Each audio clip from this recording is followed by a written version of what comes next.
સુરતમાં ધારાસભ્ય અરવિંદ રાણા દ્વારા બનાવવામાં આવેલી પાર્કિંગ દિવાલનું ડિમોલિશન કરવામાં આવ્યું। સુરત મહાનગરપાલિકા દ્વારા ડિમોલિશન કાર્યવાહી હાથ ધરાઈ।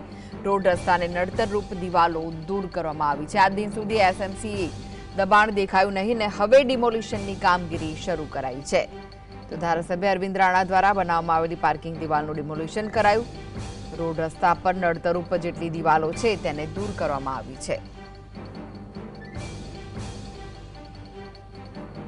તો વધુ વિગતો માટે જોડાઈ ગયા છે સુરતથી સંવાદદાતા સાહિસ। ડિમોલિશનની કાર્યવાહી હાથ ધરાઈ છે, શું વિગત છે? ગેરકાયદેસર પાર્કિંગ ઉભું કરી દેવામાં આવ્યું હતું અને જે દિવાલ તાણી દેવામાં આવી હતી, પરંતુ જે રીતના અત્યારે સુરત મહાનગરપાલિકાની ટીમ દ્વારા ડિમોલેશનની કામગીરી જે છે તે કરવામાં આવી છે, પરંતુ જે રીતના રોડ પર જ મોટી જે દિવાલો ઉભી કરવામાં આવી હતી અને જેની અંદર પાર્કિંગ બનાવી દેવામાં આવ્યું હતું, ધારાસભ્ય અરવિંદ રાણા દ્વારા બનાવવામાં આવ્યું હતું તેવી લોકચર્ચા ચાલી રહી છે। પરંતુ જે રીતના અત્યારે સ્પષ્ટ દેખાઈ રહ્યું છે કે સુરત મહાનગરપાલિકાની ટીમને ફરિયાદ મળી હતી અને ફરિયાદ મળતાની સાથે તાત્કાલિક ધોરણે ટીમ ત્યાં પહોંચી હતી।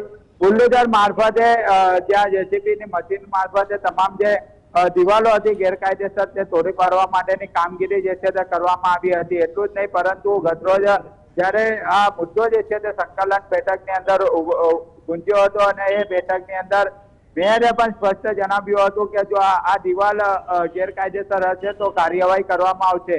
સમગ્ર બાબતને જોતા આ દિવાલ જે છે તે ગેરકાયદેસર હતી અને તે તોડી પાડવા માટેની કામગીરી આજરોજ કરવામાં આવી છે, પરંતુ સ્થળ પર હાજર અધિકારીઓ કોઈ પણ મીડિયા સાથે વાતચીત કરવા માટે ઇનકાર કરવામાં આવ્યો હતો અને ખાસ કરીને જ્યારે ધારાસભ્ય અરવિંદ રાણાને પણ સમગ્ર બાબતે ફોન કરવાનો પ્રયાસ કર્યો ત્યારે તેમને જણાવ્યું કે હું બહાર છું। એટલે જે રીતના ગેરકાયદેસર હવે દબાણો મહાનગરપાલિકાની ટીમ દ્વારા દૂર કરવાની કામગીરી કરવામાં આવી રહી છે। સાથે સાથે જે રીતના સુરત મહાનગરપાલિકાની ટીમ મોટા પાયે ગેરકાયદેસર બાંધકામો પર પણ તવાઈ બોલાવવામાં આવી છે, ત્યારે ખુદ પૂર્વ વિધાનસભાના ધારાસભ્ય અરવિંદ રાણાનું જે ગેરકાયદેસર પાર્કિંગ એટલે દિવાલ ચાણી દેવામાં આવી હતી તે પણ અત્યારે હવે તોડી પાડવા માટેની કામગીરી હાથ ધરી છે।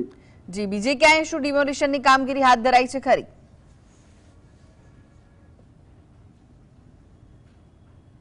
કાર્યવાહી કરવામાં આવી રહી છે। મોટા ભાગે વરાછા ઝોન વિસ્તારની અંદર અત્યારે ગેરકાયદેસર જે દબાણો ઉભા કરવામાં આવ્યા છે તે દબાણો પણ દૂર કરવાની કામગીરી કરવામાં આવી રહી છે। સાથે સાથે બાંધકામો પણ જો ગેરકાયદેસર ઉભા કર્યા હોય અને ફરિયાદ મળી હોય તો તેને પણ તોડી પાડવા માટેની તજવીજ જે છે તે મહાનગરપાલિકા દ્વારા હાથ ધરી છે।